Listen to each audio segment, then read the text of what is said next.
بسم الله الرحمن الرحيم فلا تطع المكذبين ودوا لو تدهن فيدهنون۔ تو آپ ان تکذیب کرنے والوں کا کہنا کبھی نہ ماننا، یہ لوگ چاہتے ہیں کہ آپ دین کی تبلیغ میں ڈھیلے ہو جائیں۔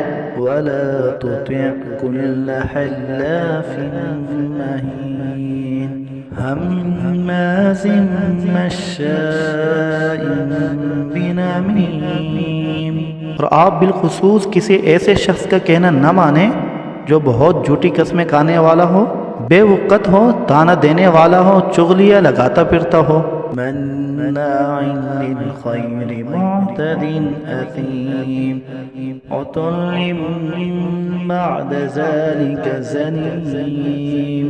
نیک کام سے روکنے والا ہو، حد اعتدال سے گزرنے والا ہو، گناہوں کا کرنے والا ہو اور سخت مزاج ہو، علاوہ یہ کہ زنا سے پیدا ہونے والا ہو۔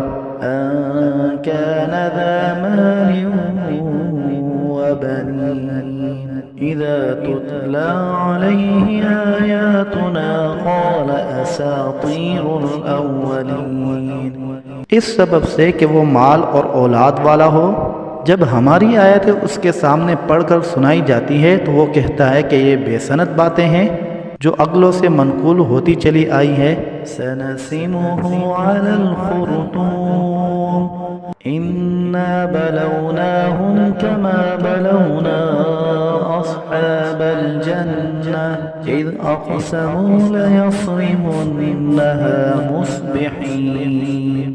ہم عنقریب اس کی ناک پر داغ لگا دیں گے۔ ہم نے ان کی آزمائش کر رکھی ہے جیسا کہ ہم نے باغ والوں کی آزمائش کی تھی، جبکہ ان لوگوں نے یعنی اکثر یا بعض نے قسم کھائی کہ اس باغ کا پھل ضرور صبح چل کر توڑیں گے۔